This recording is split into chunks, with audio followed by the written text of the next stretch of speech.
할렐루야. 여러분 모두에게 하나님의 은혜가 함께 하시기를 축복합니다.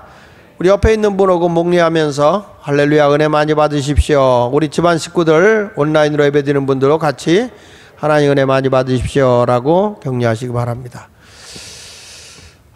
오래간만에 이렇게 꽤 오래된 것 같아요. 우리가 금요 예배를 정상적으로 이렇게 예배를 드릴 수 있도록, 물론 100여 명이지만 우리가 이렇게 예배 드릴 수 있도록 해주셔서 감사합니다. 100명이 안 왔네요. 그죠?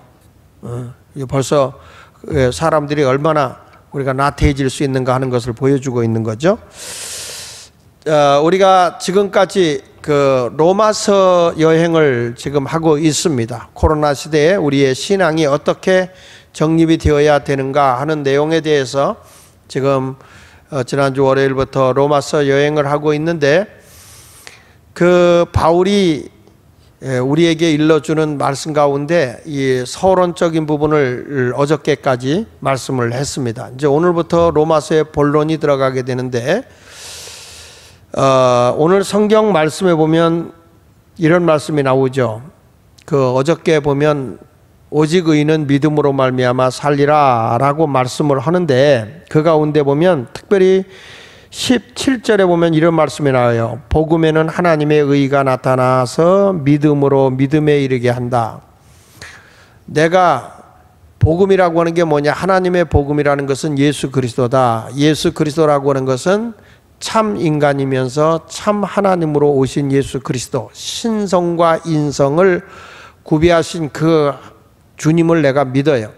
근데 그 복음으로 말미암아 죄인들이 내 노력이 아니라 하나님의 은혜로, 십자가의 구속의 은혜로 의롭다함을 받는 것입니다. 내가 이 믿음으로 의로워졌으면 나의 믿음이 나에게서 멈추는 게 아니라 믿음에서 믿음으로 전해지는 거죠. 전이가 되는 것이죠. 그러니까 여기서 보면 오직 믿음으로 믿음에 이르게 한다. 그러니까 시작도 믿음이고 끝나는 것도 믿음이에요. 내가 만난 하나님을 내가 다른 사람에게 전이시킬 수 있는 그런 믿음을 가져야 되는 거죠. 그러니까 믿음에서 믿음으로, 그러니까 모든 것이 믿음으로 출발해서 믿음으로 끝나는 거예요. 오직 예수 그리스도를 믿는 믿음으로 시작해서 믿음으로 끝나야 됩니다. 그러니까 예수 믿는 사람들이 가면 그 자리가 정말 우리의 영적인 그 내가 믿는 예수 그리스도의 믿음이 저들에게도 그 믿음이 전해져야 되는 거예요. 이것이 온전한 믿음 생활이라는 거죠. 그래서 오직 의인은 뭘로만 살아야 되느냐? 믿음으로만 살아가야 된다. 이렇게 말씀하고 있는 것이죠. 어느 자리를 가더라도. 그러니까 우리 예수 믿는 사람이 딱 가 있는 자리가 내가 만났는데 뭐가 전해졌냐? 믿음이 전해져야 돼요. 제가 오늘은 이런 일이 있었어요. 이제 사무실에서 이제 여러 문제 때문에 앉아서 얘기를 하고 있는데 점심을 제가 이제 시켜서 대화를 하는데 그 가운데 굉장히 철저한 불교 신자가 있습니다. 근데 그분이 오랫동안 저하고 만나면서 식사도 하고 늘 식사 기도도 했어요. 근데 내가 다른 일 때문에 먼저 식사하세요. 그리고 다른 일을 하려고 하는데 그분이 하는 말이에요. 거기 이제 같이 앉아 있는 분이 한 분은 변호사님이고 이제 한 분은 그 불교 신자고, 그런데 그분이 목사님이 기도해줘야 먹죠. 그래요. 깜짝 놀랐어요. 저는 그냥 드세요. 그리고 예의를 제가 이렇게 표현을 해줬는데 이분이 기도해줘야 먹는다는 거예요. 야, 그래서 내가 기도해주고 나서 너무 기뻤어요. 너무 기뻐서 기도해주고 나서 나는 이렇게 기도해달라는 말을 참 할 줄 몰랐다 했더니 목사님 저도 이제는 알 건 다 알아요. 그래요. 여러분, 우리가 믿음에서 믿음으로, 내가 믿음으로 시작했으면 내 믿음이 저 사람들에게 전이가 될 수 있는 그런 믿음을 갖는 것이 중요하다는 것을 우리에게 말씀하고 있어요. 자, 우리는 그 신앙이라고 하는 것, 잘못된 신앙을 가질 수 있는데, 이 대부분의 그리스도인들이 내 필요에 따라 하나님을 믿는다고요. 내 필요에 따라서. 그러니까 뭐 내가 물질이 필요하면 하나님을 물질을 주시는 하나님으로, 또 내 어떤 소원이 필요할 때 막 기도하면서 하나님 내 소원이 이루어지길 원하면서 어느 때 가서는 하나님의 위로를 받고 싶어서 막 하나님 앞에 떼를 써가며 기도하죠. 물론 하나님이 우리에게 물질도 주세요. 우리를 위로도 해주세요. 또 때로는 우리의 소원을 들어주기도 하세요. 그러나 우리가 꼭 알아야 되는 것은 내가 믿는 하나님은 나의 필요에 의해서 하나님을 내가 이용하는 게 아니라고요. 성경에 나타나 계신 그 하나님을 내가 믿는 거라고요. 성경에 나타나 있는 하나님을 내가 믿고 따라가는 것이 믿음이에요. 그래서 우리가 지금까지 성경을 로마서 서론 부분에서 보면 바울이 하나님의 사랑의 포로가 되고 나니까 내가 그리스도의 종, 예수 그리스도의 종, 노예가 됐다. 나는 노예다. 사랑의 노예가 되고 보니까 내 것이 아무것도 없는 거예요. 여러분, 그 당시에 노예는 아무것도 아니잖아요. 그래서 나는 주님의 모든 것에 배설물 같이 버렸고 나는 오직 주인 되시는 그 하나님만을 위해서 살든지 죽든지 그분만 위해 사는 거다. 이게 노예지요, 노예. 로마 시대의 노예는 인권도 없고 그의 어떤 소유권도 없고 그렇다고 그의 생명도 자기 것이 아니고 주인이 죽이면 죽는 거고 팔아버리면 팔려가는 거고 내가 없는 거예요. 그냥 당나귀 팔아버리듯 사람도 당나귀하고 노예하고 다른 것은 당나귀는 말을 못하는 거고 노예는 말한다는 것 차이 외에는 아무 차이가 없어요. 그런데 바울은 이렇게 로마인들이 노예로 인식하고 있는 그때에 내가 바로 예수 그리스도의 둘러스다, 노예다. 내가 얘기했어요. 서번트가 아니다. 슬레이브, 노예다. 종이 아니고 노예다. 그렇게 얘기를 하는 거예요. 그러니까 바울이라고 하는 사람이 하나님의 사랑의 포로가 되어져서 자기는 오직 이 복음만 위해서 산다. 하나님의 복음, 그리스도 예수 앞에 가보니까 거기 안에서 자유가 있고 그 안에 하나님의 사랑이 있고 그 안에 모든 것이 다 들어있더라. 그래서 나는 내가 이 하나님의 복음을 위해 가다가 핍박을 당하든지 감옥에 갇히든지 생명의 위협을 당해도 전혀 하나님에 대해서 두려워하지 아니하고 하나님의 복음 사역에 대해서 나는 주춤한 적이 없다. 왜 그러냐? 난 하나님의 노예니까. 그런 신앙을 계속 고백하면서 그래서 예수를 믿고 의롭다함을 받은 사람들은 의인이다. 의인은 믿음으로만 살면 된다. 그래서 오직 의인은 믿음으로만 사는 거다. 다른 조건 없다. 오직 예수 믿는 것 그거 하나만 가지고 사는 거다. 그런데 그 믿음이 나를 통해서 다른 사람에게까지 전해지는 것이다. 자, 이렇게 귀한 생명의 말씀을 전해 놓았죠. 로마서 1장 17절 다시 한번 보면 복음에는 하나님의 의가 나타난다. 의라는 게 뭐라 그랬어요? 하나님이 우리를 죄 없다 하시고 하나님과 우리를 화목하게 하시고 또 하나님과 관계를 맺고 있는 모든 인간과 인간관계가 화목해져요. 그래서 하나님이 의로 나타나 믿음으로 믿음에 이르게 하나니 기록된 바 성경에 기록되기를 오직 의는 믿음으로 말미암아 살리라. 그거 외에는 없다. 아, 그래서 이젠 믿음으로 살면 되겠네 이렇게 생각하고 좀 좋아하려고 하는데 오늘부터 이제 본론으로 들어간단 말이야. 본론. 그 본론으로 들어가는데 첫 마디가 뭐냐면 하나님의 진노예요. 하나님의 진노. 하나님의 진노라는 단어가 탁 스타트로 시작이 되는 거예요. 그래서 성경 말씀에 보면 자, 우리가 구원을 받아 믿음으로 살아가는 사람인데 도대체 이게 무슨 말인가? 자, 로마서 1장 18절을 보겠습니다. 로마서 1장 18절. 하나님의 진노가 불의로 진리를 막는 사람들의 모든 경건치 않음과 불의에 대하여 하늘로부터 나타나나니. 자, 하나님의 진노가 하늘로부터 나타난다. 여기 말씀이 그거예요. 하나님의 진노가 하늘로부터 우리에게 나타나는데 그러면 어떤 자에게 하나님의 진노가 하늘로부터 나타나느냐? 그 얘기를 하고 있는 거예요. 그 말씀은 이런 겁니다. 여기 보니까 불의로 진리를 막는 사람들의 모든 경건치 않음과, 이 말은 하나님의 진노가 왜 오느냐, 하늘로부터 왜 이게 내려오느냐 그랬더니 경건하지 않은 것, 불경이에요. 불경. 경건하지 않은 것, 그 다음에 뭐냐면 불의. 그러니까 여기 성경에는 두 가지예요. 내가 경건하지 않기 때문에 하나님의 진노가 왔다 이렇게 말하는 거예요. 여러분, 이 경건하지 않음과 불의라고 하는 것은 같이 따라오는 거예요. 그럼 도대체 이 경건하지 않다고 하는 이 경건이라는 것은 무슨 의미를 가지고 있냐면 경건하지 않다 이 말은 아세베이아, 헬라어로 얘기하면 아세베이아 이런 말인데, 이게 뭐냐면 높으신 분 앞에 방자하게 행동한다. 다시 쉽게 말하면 높으신 하나님을 인정하지 않고 존중히 여기지 않아서 하나님을 경멸한다, 이런 뜻을 가지고 있는 거예요. 내가 경건하지 않는다고 하는 말은 아주 높으신 분을 존중할 줄을 모르는 거예요. 경멸히 여기는 거예요. 업신 여기는 거예요. 무시해버리는 거예요. 깔보는 거예요. 성경에 보면 여호와의 이름을 망령되이 일컫지 말라 그랬잖아요. 근데 사람이 경건하지 않게 살아가는 사람들은 하나님의 말씀, 하나님의 어떤 이야기라면 픽픽하고 얕봐요.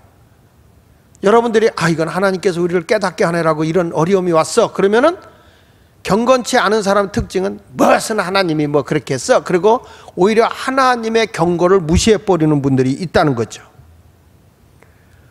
그러니까 이런 분들은 하나님 앞에 와서 예배드려라, 하나님께 기도하자, 하나님 앞에 충성하자, 다 우습게 여겨버려요. 여러분, 내가 교회를 다니기 때문에 경건할 것이라고 생각해서는 안 돼요. 하나님이 나에게 주신 말씀 한마디 한마디가 두렵고 떨림으로 받아들여야 되는 거죠. 그럼에도 우리는 하나님의 말씀을 경건하게 받아들이지 않고 높으신 하나님의 그 말씀을 존중히 여길 줄을 몰라요. 그러니까 뭐가 오느냐면 불의가 온다. 불의가 뭐냐면 규범을 지키지 않는 것, 규범을 지키지 않는 것이 불의라는 거죠. 이 말은 이런 거예요. 높으신 분이 세운 법을 지키지 않는다, 이게 불의라는 거예요. 그러니까 이 경건하지 않다고 하는 얘기는 그 높으신 분을 존중할 줄 모른다는 것이고, 그리고 불의라는 것은 그 높으시고 귀하신 분이 세운 법을 깡그리 무시해버린다는 거예요. 그러니까 이런 것이 뭐냐면 불의다 말하는 거예요. 보세요. 부모님을 존중히 여길 줄 아는 자식은요, 부모님 앞에 예의를 갖춰요. 부모님이 뭐라고 그래도 공손하게 말을 들을 줄 알아요. 그리고 이런 것 좀 해라 그러면 예하고 순종할 줄 알아요. 근데 부모를 공경할 줄 모르면 부모의 말을 얕잡아 버리고 부모를 무시해 버리고 경멸히 여기죠. 그 부모가 뭘 시켜도 듣지를 않아요. 똑같은 거예요. 여러분, 우리가 교회 와서 예배드리고 하나님 말씀 듣고 이 자리에 앉아서 생명의 말씀을 들었다 할지라도 그냥 듣고 잃어버려. 저 말씀이 나에게 무슨 어떠한 의미를 부여해 줬는지, 하나님이 나에게 왜 이런 말씀을 주었는지, 그런 것에 대해서 하나님이 우리 목사님의 입술을 통해서 우리에게 들려주고 있는 말씀이라고 하나님의 말씀으로 받아들이면 하나님의 말씀에 아멘하고 주님을 존중히 여길 줄 알아야 되거든. 근데 우리가 하나님을 섬기는 경건함이 사라져버리니까 이 사람이 또 따라오냐면 불의함도 같이 오는 거예요. 하나님의 말씀에 순종을 안 한다고. 깨어 기도해야 된다. 너나 해라. 하나님을 얕잡아 보니까 아무리 하나님의 말씀을 줘도 주일 성수하세요. 시간 있으면 하는 거고 없으면 안 하는 거지.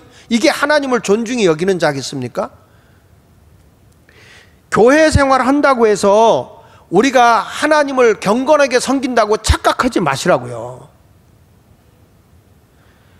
하나님 앞에 우리는 너무 방자하게 하나님을 존중히 여기지 않고 두려움이 없이 불순종하며 살아가기 때문에 경건치 않은 자, 그리고 불의한 자에게 하나님 뭐냐? 하나님의 진노가 하늘로부터 온다, 이렇게 말씀하는 거예요.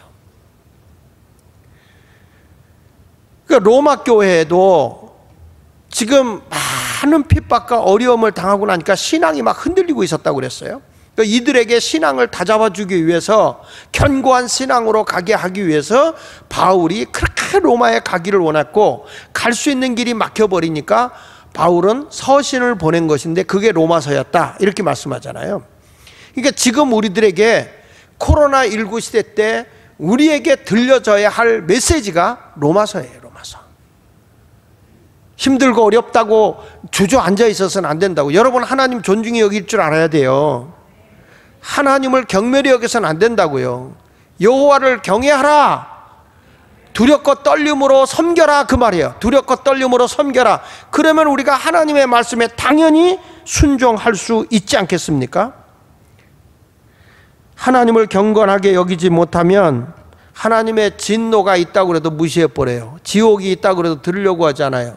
우리가 하나님 앞에 불순종하면 하나님은 우리에게 심판을 한다, 그래도 안 들으려고 그래요. 내가 서론에서 얘기했지만 내 중심으로 하나님을 믿는 거예요. 여러분, 우리 하나님은 성경에 기록되어 있는 그 하나님을 믿으셔야 돼요. 내 임의로 하나님을 믿고 하나님의 뜻대로 살아가는 게 아니라고요. 이 성경에 기록되어 있는 그 하나님의 말씀을 정신 차리고 믿고 신앙의 길을 걸어갈 수 있어야 될 줄로 믿습니다. 자, 그래서 오늘 저는 진노 속의 사랑이라고 하는 제목으로 하나님의 말씀을 증거하는 거예요. 진노 속에. 이런 하나님의 진노가 그냥 너에게 심판하고 무섭게 하려고 하는 하나님이 아니고 사랑이 그 속에 담겨져 있다는 거예요. 자, 첫째는 진노의 본성은 뭐냐면 성결입니다. 성결. 성결함에 진노가, 성결함을 가지신 하나님이기 때문에 우리가 성결함을 잃어버리게 되면, 하나님의 참된 거룩함을 잃어버리게 되면 하나님의 진노가 올 수밖에 없는 거예요. 성경 출애굽기 19장 22절에 이런 말씀이 나옵니다. 또 여호와에게 가까이 하는 제사장들에게, 그런 거예요. 하나님 앞에 예배를 중보하는 자들이잖아요. 하나님을 가까이 하는 제사장들에게 뭐라고 하냐면 그 몸을 성결하게 하라, 하나님 앞에 거룩하게 하라, 경건하게 하라. 예. 그러면 왜 그렇게 했냐? 내가 성결하지 않으면 나 여호와가 그들을 칠까 하노라. 내가 성결됨을 잃어버리게 되면, 하나님 앞에 경건한 삶으로 하나님께 가까이 가지 않으면 하나님이 너희를 칠까? 그 말은 뭐예요? 진노할까 하노라. 거룩하신 성품을 갖고 계신 하나님이시기 때문에 우리 하나님은 절대로 죄를 용납하지 않는 분이세요. 우리는 어느 때를 가더라도 하나님 앞에 경건한 삶을 살아야 돼요. 죄를 이기는 자가 돼야 됩니다.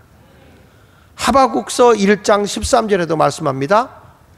주께서는 눈이 정결하심으로, 그랬어요. 우리 하나님은 눈이 깨끗하세요. 사람이 죄를 범하고 지저분한 사람은 항상 보는 게 지저분한 데를 봐요. 정결한 눈을 가진 사람은 깨끗한 데로 눈이 향하게 돼 있어요. 사람이 희한하죠? 내가 조금 덜 이쁘잖아요. 그러면 희한하게 자기는 더 안 예쁜 여자를 보면서 위로를 받으려고 그래요. 그게 희한해요. 내 몸이 날씬하지 않고 뚱뚱해져요. 근데 내가 날씬하면 내가 뚱뚱하면 날씬한 사람을 보질 않아요. 어떤 거냐? 나보다도 두툼한 사람을 보고 위로를 받아요. 저 사람은 나보다 더 할렐루야 그러고 다녀요. 그러니까 믿음은 바라는 것들이 실상이기 때문에 자꾸 그 사람을 바라보면서 위로를 받기 때문에 나도 더 점점 불어나는 거예요. 믿거나 말거나. 근데 우리 주님의 눈은 정결하다. 우리 주님의 눈은 정결하다. 자, 하박국 1장 14절. 주께서 눈이 정결하심으로 뭘 보지 못하, 악을 참아 보지 못하시며, 그 다음에 패역을 참아 보지 못하시거늘 어짜여 거듭된 자들을 방관하시며 악인이 자기보다 의로운 사람을 삼키는데도 잠잠하시나이까. 지금 여기서 지금 하박국 선지자가 외치는 말잖아요.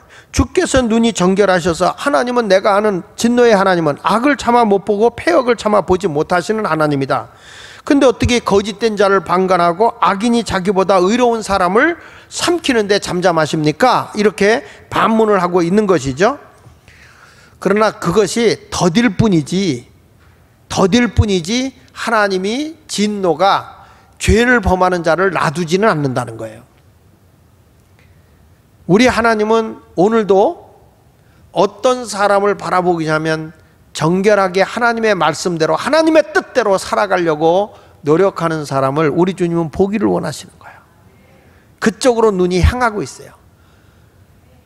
어느 성도가 나를 사랑하는지, 얼마만큼 주님을 기쁘게 하려고 노력하는지, 그것을 주님이 보고 계시다는 거죠.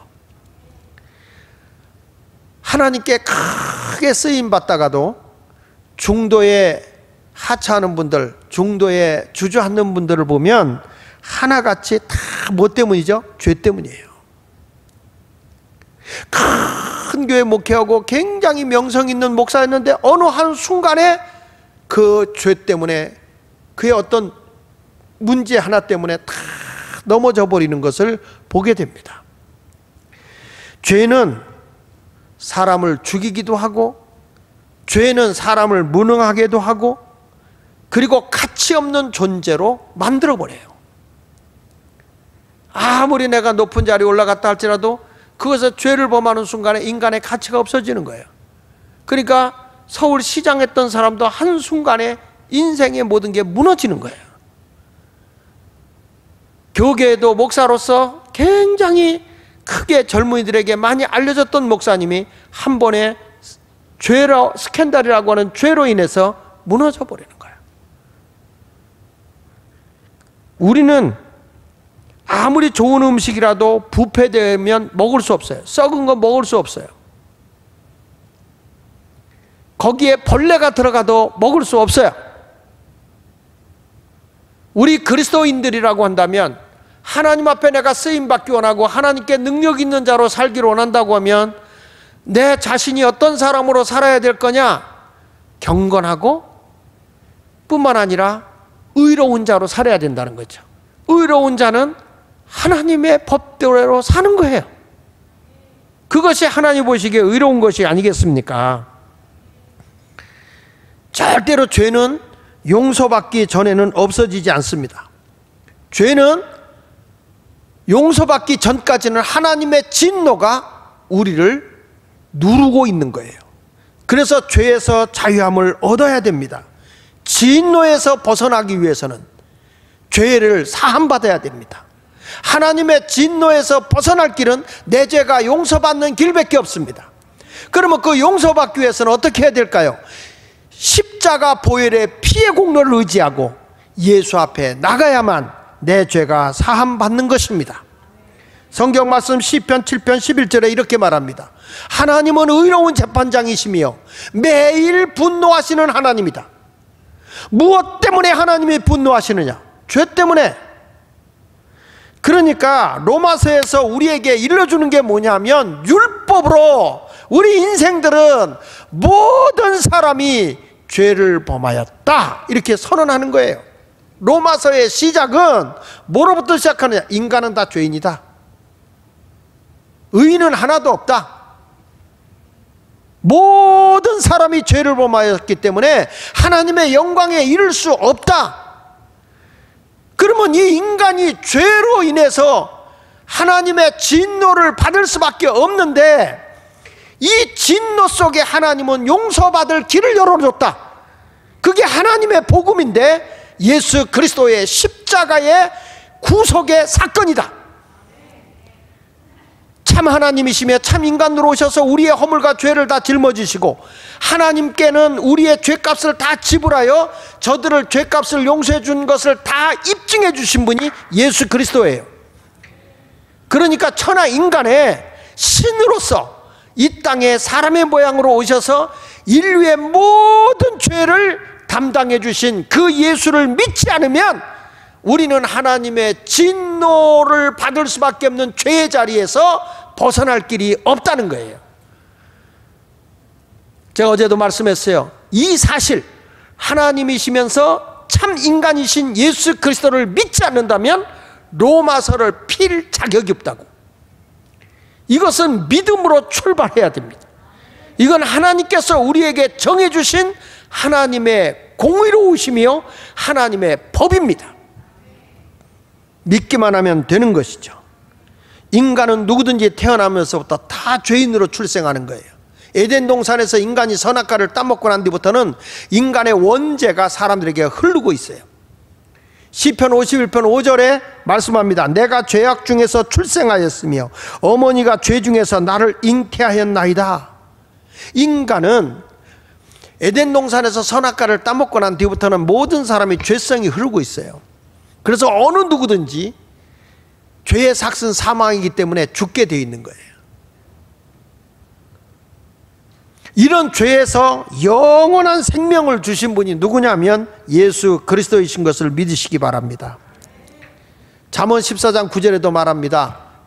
죄에 미련한 자는 죄를 심상히 여겨도, 그랬죠? 미련한 자는 죄를 심상히 여긴다는 게 뭐예요? 대수롭지 않게 여겨도, 그 말이에요. 사람이 사람이 살다 보면 죄질 수 있는 거지, 뭐 사람이 다 그럴 수도 있는 거지. 적당하게 그냥 이렇게 타협을 한다는 거예요. 그런데 그렇지 않아요. 정직한 자는 언제나 뭐야? 은혜가 있느니라. 정직한 자 중에는 은혜가 있다. 우리가 저 사람 앞에 정직한 게 중요한 게 아니고 하나님 앞에 정직하게 살아야 된다는 거예요. 하나님 앞에. 그러면 뭐가 있냐? 은혜가 더 온단 말이야. 찬송은 잘 부르대. 아시지요 아시지요 아시지요 주님. 몰라. 우리 하나님 앞에 여러분 내 죄를 숨기는 거 하나님은 다 알아. 입술로만 그렇게 얘기하지 말란 말이에요. 그러니까 정직하면 하나님 은혜가 와. 하나님 앞에 정직하면. 그러니까 오늘도 내가 주님 앞에 정직하게 내 죄를 고백하면 그분은 미쁘시고 의로우사 우리 죄를 다 사해 준다고 그랬어요. 믿으십니까? 그러니까 내가 죄진 게 나쁜 게 아니고 인간이 살다 보면 연약해서 죄질 수 있어요. 그럴 때 하나님 앞에 정직하게 내가 고백을 하면 은혜로 고 하나님이 용서해 주고 은혜를 더해 주신다는 거예요. 그래서 죄가 많은 곳에 은혜가 많다고 하는 얘기가 무슨 얘기입니까? 그러니까 또 오늘부터 은혜 많겠다고 일부러 죄질하는 얘기가 아니고 죄는 이겨야죠. 할렐루야. 그래서 따라합시다. 죄는 심각하게 생각하고 무서워하자. 아멘. 죄는 심각하게 생각하고 무서워해야 되는 거예요. 왜냐? 거기에 하나님의 진노가 있기 때문에. 사람이 이래서 하나님 앞에 경건하지 않고 불의한 삶을 살아가다 보니까 하나님의 진노가 하늘로부터 우리에게 온다 그랬단 말이에요. 자, 그것만 있는 게 아니라 이런 사람들이 하나님을 거부하게 되고 하나님을 영화롭게 안 한다. 두 번째 가서 죄는 뭐냐? 하나님을 영화롭게 하지 않는 게 죄예요. 하나님을 영광스럽게 하지 않는 게 죄예요. 내가 하나님 앞에 영화롭게 하지 않는 데가 뭐예요? 우리 믿는 사람이 하나님을 예배하지 않는 게 영화롭게 하지 않는 거예요. 로마서 1장 19절부터 21절까지 보면 이런 말씀을 하죠. 이는 하나님을 알만한 것이 그들 속에 보였다. 자, 예를 들면 사람이 복음을 듣지 않아요. 지금 예수 안 믿는 사람이 다녀요. 그런데 여기 이런 말은 거예요. 하나님을 알만한 것이 그들 속에 보인다. 모든 사람이 죄인이지만 죄인들이 복음을 듣지 않은 사람들도 있어요. 그런데 그들에게 뭐가 있느냐? 하나님을 알만한 것이 그들 속에 있다. 그게 뭔지 아세요? 양심이다. 이렇게 말하는 거예요. 사람의 양심은 언제나 선의 편에 서 있게 돼 있어요. 양심에 찔리지 않냐? 이런 말 하는 건 뭐예요? 양심은 언제나 하나님 편에 서요. 선의 편에 서 있어요. 진리 편에 서 있어요. 왜? 하나님이 주신 성품이기 때문에. 그래서 하나님을 알만한 것이 너희들 속에 있다. 하나님께서 이를 그들에게 보이셨느니라. 그러니까 양심이라는 건 누가 준 거냐? 하나님이 주신 거다. 할렐루야. 어떤 사람도 양심은 있습니다. 하나님의 형상대로 입은 사람. 그러니까 너희가 하나님 모른다고? 너 양심 있지? 그 양심이 누가 준 거예요? 하나님이 준 거라는 거예요. 이 세상에 어떤 것도 몰라. 하나님의 형상을 입은 사람만이 양심이 있어요. 개가 양심 있어요? 성질나면 주인도 물어 죽여요. 양심. 또 여기 뭐라고 하냐면 이렇게 말합니다. 창세로부터 그의 보이지 아니하는 것들 곧 그의 영원하신 능력과 신성이, 하나님의 신성이라는 건 하나님이 그 어떤 만드신 곳에서 하나님이 계심을 보여준다는 거예요. 신적인 요소를 보여준다는 거예요. 신성이 그가 만드신 만물에 분명히 보여 알려졌나니 그러므로 그들이 핑계하지 못할 것이다. 이걸 뭐냐면 자연계시라고 그래요. 하나님이 우주를 만들고 하나님이 이 세상의 모든 자연 만물을 만드셨는데 이런 것들이 우연히 생긴 것이냐? 하늘의 해와 달과 별이 일정하게 자전하고 공전하고 움직이는 이런 것들이 우연이냐? 아니면 누군가가 이것을 만들었느냐? 만들었다는 거죠. 창조주 하나님이 있는 걸 안다는 거예요. 사람들이 자연을 통해서 안다. 그래서 여기 말하는 거예요. 하나님을 알되 하나님을 영화롭게도 하지 않고 하나님을 다 알게 했다. 뭘로? 내 양심으로. 하나님을 알게 했다. 뭘로? 자연의 계시 속에서. 그런데 저들이 하나님을 영화롭게도 하지 아니하고 감사하지도 아니하고 오히려 그 생각이 허망하여지며 미련한 마음으로 어두워졌다라고 말씀하고 있어요. 그러니까 사람이요, 양심, 이성 이런 것을 통해서 하나님을 알만한 것이 다 우리에게 주어졌는데 사람들이 하나님을 영화롭게 하지 않는다는 거죠. 그래서 사람이 이런 말해요. 하나님 믿으세요. 난 그런 거 안 믿어요. 난 무신론자예요. 무신론자예요. 이 말도 안 되는 거예요. 그러니까 사람이 다급하고 생명의 위기가 오게 되면 자기도 모르게 아이고 하나님하고 찾는 게 내가 영적인 존재이기 때문에 나도 모르게 하나님을 찾게 된단 말이에요. 그러니까 여러분 세상에 무신론자는 없어요. 다만 불신자, 난 안 믿는다고 뿌는 거지. 근데 하나님이 알만한 걸 다 줬다는 거예요. 유명한 이성주의자 임마누엘 칸트가 이런 말을 했습니다. 우리 마음에 하늘의 별이 반짝이듯 부인할 수 없는 양심이 반짝인다. 그러니까 하늘의 별이 반짝이듯이 우리 마음에는 양심이라는 것이 반짝반짝거리고 있다는 거죠. 우리가 하나님 말씀을 듣다가 내가 잘못하고 막 찔림이 오게 되면 이 양심이라는 게 자꾸 나를 찔르면은 괜히 그걸 받아들이고 아이고 하나님 내가 잘못했으면 이래야 되는데 오히려 그 양심이 있으면 그 찔림을 당한 걸 가지고 반발하는 분들이 계세요. 막 저항하고 대드는 분들이 계세요. 우리 예수 말기엔 그런 분 없죠? 아이고 하나님 나에게 양심으로 깨우쳐 주시네요. 내 양심에 아이고 찔리네. 아이고 가슴이 저리네요. 하나님 잘못했어요. 이런 모습이 있어야 된다는 거죠. 그러니까 우리는 자연 속에서도 하나님이 이렇게 아름다운 세계를 만들어준 걸 보고 우리는 찬송하는 거예요. 하나님이 공중에 나는 새를 봐라. 심지도 거두지도 아니하고 모으지도 아니하지만 하늘에 계신 너희 하나님 아버지께서 먹이고 입힌다. 그냥 자연을 통해서도 하나님이 다 저들을 기르시는 거다. 이 뭘 지금 예수님이 말씀하는 거예요? 자연 만물 모든 조류들까지도 하나님께서 다 먹이고 입히고 하나님이 돌보신다. 들의 백합화를 보라. 솔로몬의 영화로움보다 더 아름다운 거다. 그 백합화의 아름다움도 누가 아름답게 한 것이냐? 하나님이 아름답게 한 것이다. 이런 창조의 세계 속에서 하나님을 발견해야 된다는 거죠. 유명한 화가가 만든 그림 작품 안에는 그의 분명한 그 그림 속에 그 사람의 성품이 다 나타난다고 그러잖아요. 누구의 작품에 따라서 그림의 가치가 달라지잖아요. 이 세상의 모든 것을 만드신 그 자연 만물 속에는 하나님의 신성이 들어있다 이 말이야. 그래서 자연을 보면서도 하나님을 발견해야 되는 거죠. 우리 찬송할 때 그러지 않습니까? 참 아름다워라 주님의 세계는 저 솔로몬의 옷보다 더 고운 백합화. 주 찬송하는 듯 저 맑은 새소리 다 주 하나님 영광을 잘 드러내도다. 이 자연 속에서도 모든 것들이 하나님의 영광을 드러내고 있다는 거죠.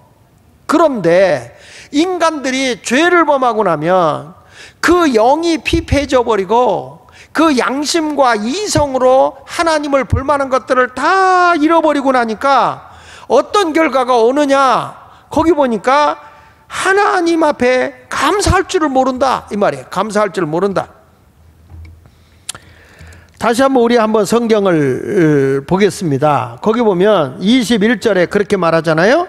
하나님을 알되 하나님을 영화롭게도 하지 아니하며 뭐 하지도 않고 감사하지도 않고 오히려 그 생각이 허망하여지며 미련한 마음으로 어두워졌다. 그래서 어리석게도 감사하는 마음이 없어지니까 뭐만 생겨요? 불평, 불만, 원망이 그치지 않는 사람이 되는 거예요. 자, 제가 아까도 얘기했어요. 경건하지 않은 사람은 하나님을 존중히 여길 줄을 몰라요. 그런 사람은 그 경건하지 않은 것만 아니라 불의해서 하나님의 법을 지킬 줄을 몰라요. 불순종해요. 하나님이 자연 만물을 통해서도 하나님을 신성을 알게 했고 우리 양심을 통해서 하나님을 알게도 해줬는데 저들이 하나님을 알고 있다니까요. 알면서 의도적으로 하나님을 무시해버리니까 뭐가 없어지냐? 감사함이 없어진다. 감사함이. 그러니까 원망과 불평과 그리고 모든 것에 대해서 불만으로 꽉 차 있는 거죠. 그것이 여러분 밖에서부터 일어나느냐 이 말이야. 하나님의 교회 다니면서 신앙생활하고 있는 우리들이 내가 지금 교회를 다니다 보니까 주님이 내 안에 계신 것 같이 여러분이 살고 있는 것 같지만 그렇지 않다고. 오직 의인은 믿음으로 말미암아 살고 나의 믿음에서 믿음으로 전이가 돼야 되는데 믿음에서 믿음으로 전이 되는 게 아니라 원망과 불평이 다 여기서 다른 사람에게 전해지는 거예요. 이게 신앙이 아니라고요. 오직 의인은 믿음으로만 살아야 되는데 그래서 이 믿음이 나의 믿음이 저 사람에게 전해져야 된다고요. 그런 얘기 있잖아요. 딸하고 같이 딸이 교회를 안 다녀. 그런데 정말 공부하고 대학까지 갔다가 와서 박사학위 받고 대학 교수가 된 거예요. 근데 이 딸이 교회를 안 다녀. 그렇게 그 전에 처녀실까지 갔는데 유학 가서는 하나님을 잃어버린 거예요. 이 딸이 무슨 상처를 입었는지. 근데 엄마가 너무너무 가슴이 아파서 딸 앞에 가서 운 거예요. 우리 같이 믿음 생활 하자고. 그 엄마가 오직 의인은 믿음으로 말미암아 살리라. 믿음으로 사는 거예요. 딸은 그걸 안 살아. 엄마가 하도 저러니까 교회를 갔다고요. 교회 간 날 교회에서 엄마가 잠깐 여선교회에 간다고 10분만 기다려라 하는 순간에 교회 좋지 않은 걸 다 본 거예요. 목사님실에서 장로들과 목사실에서 큰 소리 나는 소리도 듣고 교인들 간에 서로 으르렁대는 것도 보고 자기 앞에 와서 막 하는 행동들을 보니까 참 흠이 많이 보이는 거예요. 이분이 마음이 상했어. 엄마가 나오자마자 엄마한테 소리 지르면서 이런 게 교회냐고. 응? 다음부터 나한테 교회 가지 말 하지 말자고. 그러면서 막 엄마한테 퍼붓는 거예요. 엄마는 아무 말 하지 않았어요. 집에 갔는데 딸이 다음부터는 교회 간다는 소리 하지 마라. 목사 사무실 싸움질만 하고 앉았고 교인들끼리 서로 물고 뜯고 남의 얘기나 하고 앉았고 나를 언제 봤다고 나한테 와서 이런 거 저런 거 부탁하고 이러면서 막 엄마한테 퍼붓더라는 거죠. 그때 그 엄마가 유명한 말을 하나 남긴 거예요. 딸이 다 퍼붓고 나는데 딸아 알았다. 네가 원치 않으면 교회 안 나가도 좋겠다.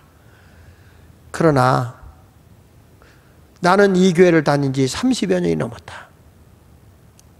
30여 년을 넘었어도 나는 목사와 장로들이 싸우는 소리를 한 번도 들어본 적이 없고 나는 교인들끼리 싸우는 소리도 들어본 적이 없어.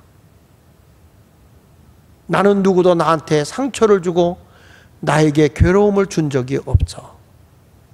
너는 한 번 교회 와서 들은 것도 많고 본 것도 많구나. 네가 원한다면 교회 안 나가도 좋다. 다시는 내가 너한테 오지 않으마. 우리 엄마가 그리고 가는데, 눈물 흘리면서 엄마가 가는데 이 딸이 볼 때 우리 엄마가 무식한 엄마, 아무것도 모르는 엄마인 줄 알았다는 거예요. 그런데 엄마를 보니 엄마가, 왜 엄마 귀에는 싸우는 소리가 안 들렸겠으며, 왜 엄마의 손에는 교인들의 서로 으르렁대고 헐뜯거는 걸 안 들어봤겠으며, 왜 엄마는 상처 입는 말을 안 들었겠냐 이 말이야.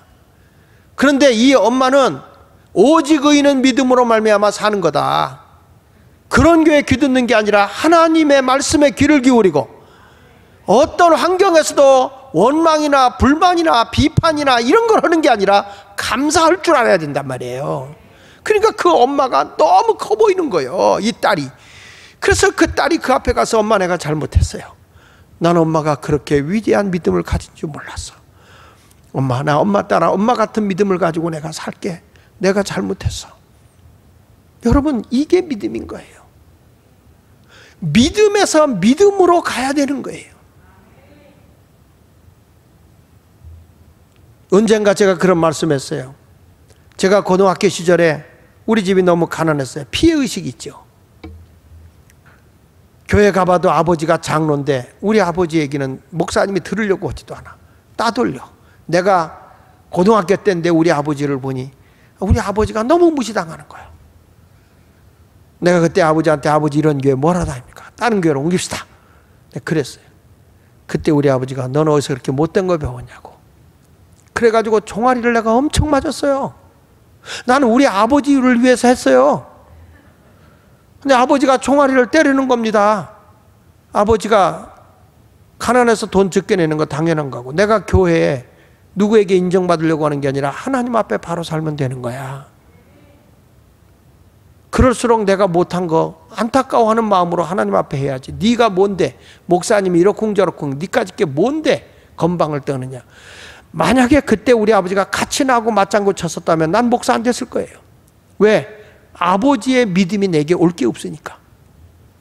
그런데 아버지의 믿음에서 믿음으로 내게 오니까, 아, 나도 주의 종, 우리 어머니 아버지가 저렇게 먹을 것도 없어도 결안을 모아서 목사님께 갖다 드리며 섬기는 그 목사님을 그렇게 존중하고 귀하게 여기시는 그 믿음을 보고 나도 목사의 길을 걸어간 거죠.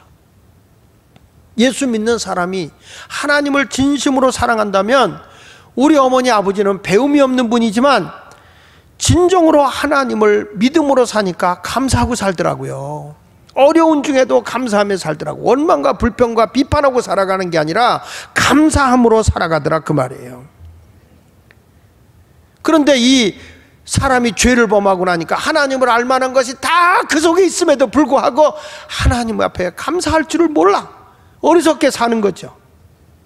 그러니까 이 사람들이 하나님을 영화롭게 하지 않으니까 어떤 결과를 가져오느냐. 22절 23절에 이렇게 말하죠. 죄의 결과가 하나님의 진노의 심판을 받을 수밖에 없는 게 우상을 만들어버린 거예요. 자, 22절 봅시다.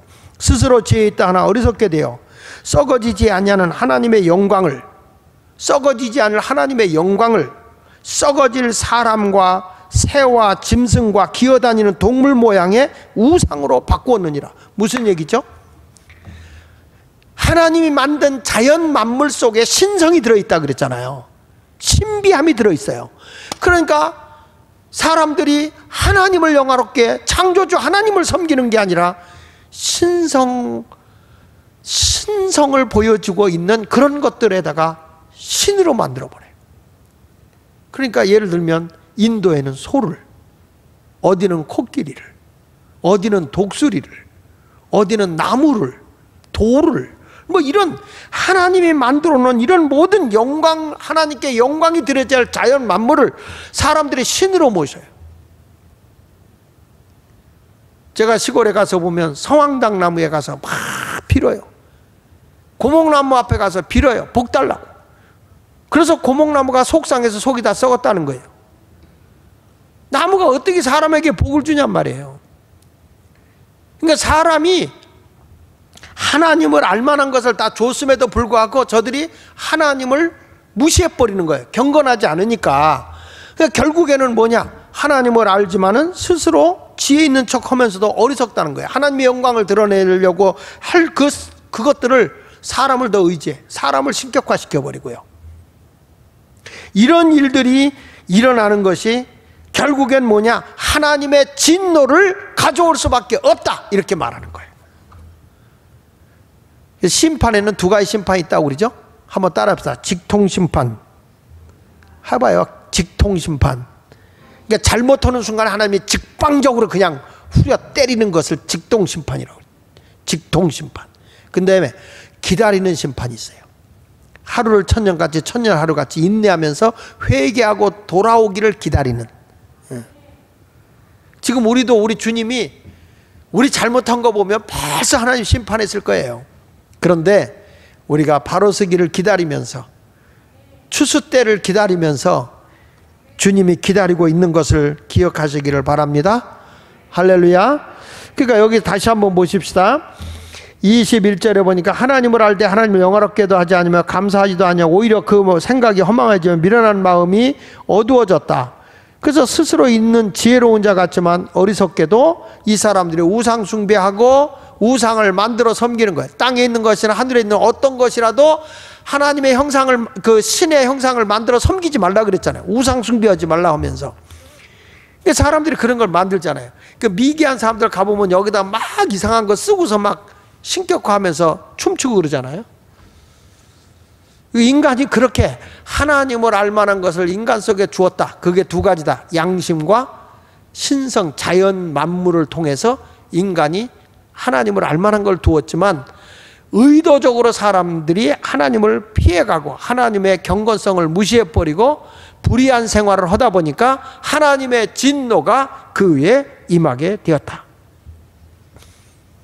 그래서 하나님이 어떻게 했느냐? 세 번째 가서 하나님의 진노의 세 가지를 설명하고 있어요. 그 세 가지가 뭐냐? 하나님이 내버렸다, 내버려뒀다. 하나님이 포기했다. 여러분, 붙잡히는 게 은혜입니다.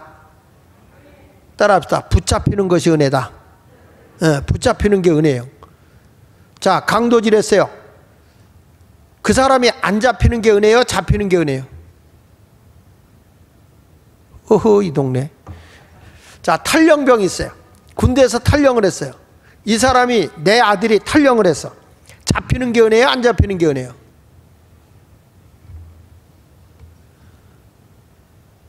잡히는 게 은혜요. 잡히는 게 은혜요. 안 잡히는 순간에 평생 도망하고 살아야 돼. 그게 인생.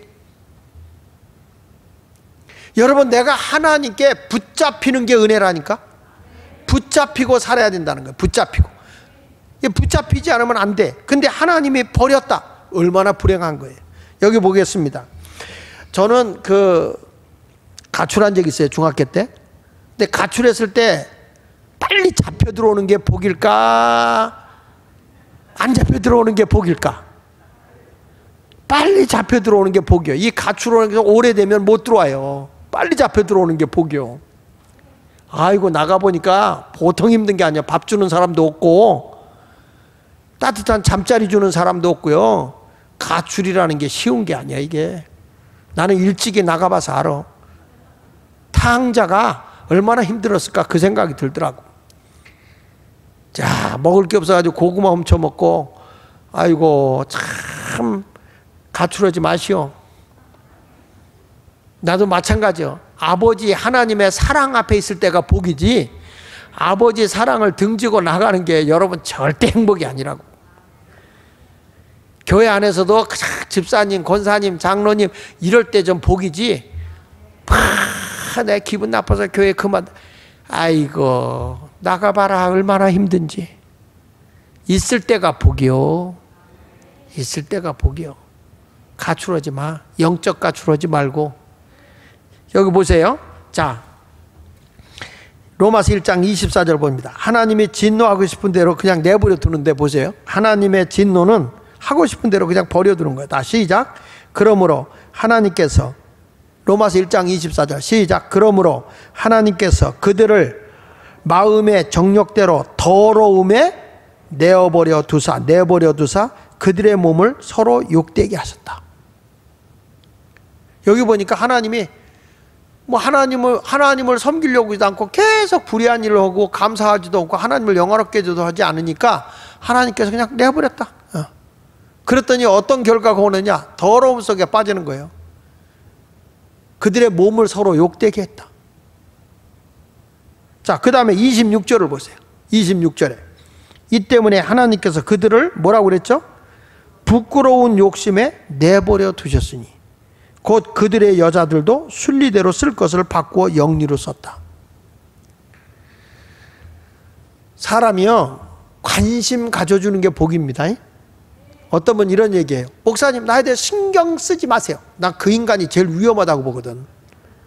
신경 쓰지 않는다? 여러분, 부부간의 사랑에도 서로 관심 가져주는 게 사랑이지. 신경 꺼. 왜 살아?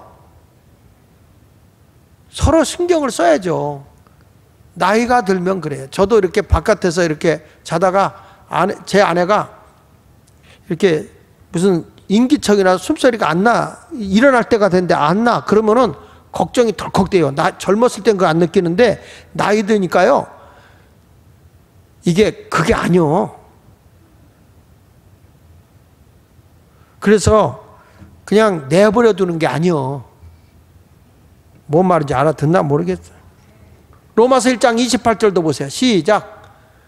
또한 그들의 마음에 하나님 두기를 싫어하며 하나님께서 그들을 그 상실한 마음대로 뭐 했다고 그랬어요? 내버려뒀다.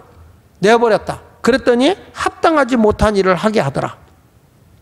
하나님이 결국에 저들이 경건하지 않고 불의하고, 그러니까 하나님을 하나님 되게 섬길 줄 모르고 그리고 하나님의 법도를 지킬 줄 모르는 사람이 되니까 결국에는 저들이 어떤 결과를 하냐? 하나님을 영화롭게 하지도 않고 하나님 앞에서 감사할 줄도 모르고, 이런 사람들 그냥 하나님이 어떤 모습으로 하는가 봤더니 결국에는 세상의 모든 하나님이 만들어 놓은 신성화된 그 모든 것들을 신으로 만들어버리고 우상 숭배하더라. 그래서 하나님이 그냥 내버렸다. 버려뒀다. 그랬더니 점점 부패하고 썩어져 가는 거예요. 그래서 하나님의 그 진노의 결과 저들이 어떻게 됩니까? 하나님이 진노한 건 버려둔 거예요. 자식도요, 부모가 야단칠 때가 복이요. 아멘. 너 왜 늦었어? 내가 몇 살인데 신경 써요. 신경 안 쓰는 게 불행이지 신경 쓰는 건 복이요. 근데 하나님이 여기 보십시다. 그냥 내버렸더니 몸에 타락이 오는 거예요. 다시 한번 로마서 1장 26절 보니 이 때문에 하나님께서 그들을 부끄러운 욕심에 내버려 뒀으니 곧 그들의 여자들도 순리대로 쓸 것을 바꿔 영리로 쓰며 그와 같이 남자들도 순리대로 여자 쓰기를 버리고 서로 향하여 음욕이 부릴 듯하며 남자가 남자와 더불어 부끄러운 일을 향하여 그들의 그릇 때문에 상당한 보응을 그들 자신이 받았다. 몸이 타락을 하는데 어떻게 타락했어요? 성적으로 타락하는 거예요. 간음하고 동성애. 여러분 성경에서 벌써 동성연애에 대해서 나오잖아요. 지금 우리나라 법도 지금 동성연애 뭐 인권 신장이라 그래서 동성연애법 이거에 대해서 통과되고 있잖아요. 목사가 동성연애가 죄다라고 하면 이게 목사들이 벌금을 물고 감옥에 가는 거예요. 이런 법이 통과돼요. 기가 막힐 노릇 아닙니까 여러분? 이게 뭐냐? 성경에 나왔잖아요. 하나님을 저버리고 하나님을 영화롭게 하지 않은 거예요. 이 나라가 십자가가 그렇게 많고 이 나라 교회가 그렇게 많았지만은 지금 보십시오. 이렇게 하나님을 영화롭게 하지 않고 있잖아. 이 나라가 십자가가 이렇게 많아도 하나님을 기쁘게 하지 않고 있잖아요. 왜 그럴까요? 나는 그렇게 생각하는 거예요. 목사가 목사답지 못하고 성도가 성도답지 못하니까.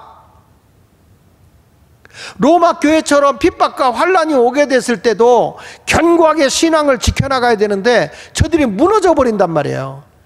모든 것이 편안하니까 좋다는 식으로 그냥 적당하게 얼버무리고 넘어가는 신앙이 되다 보니까 세상에 이런 끔찍한 하나님께 버림받는 죄악의 결과가 다른 데서 일어난 게 아니라 동남아시아에서 최초로 한국이 동성애법이 통과가 되잖아요. 이 좋지 않은 법이. 도대체 국회에 들어가 있는 기독교인이 그렇게 많이 있지만 목사들은 제 자신 탓이죠. 제대로 가르쳐주지 못하고 돌아다니며 복음을 그렇게 전하고 부흥 강사 노릇했지만 못 깨달아준 거죠. 하나님이 내버려뒀다. 이게 두려운 거예요. 대한민국을 하나님이 내버렸다. 이게 두려운 거예요. 시청 앞에서 퀴어 축제를 하고 벌거벗고 난리를 쳐도 가슴을 치고 통회하지 않는 우리들을 보면서 이것이 하나님께 버림받는 대한민국이 되어가고 있는 게 아닌가. 기독교인이 1000만이라고 하죠. 무슨 희망할 머리가 있어요? 정치가 잘못되어 가고 있다고 하면은 내가 지지하는 우리 지지하는 사람들 왜 그러냐? 우리는 정치를 얘기하는 게 아니라 하나님의 진리를 지켜나가야 된단 말이에요.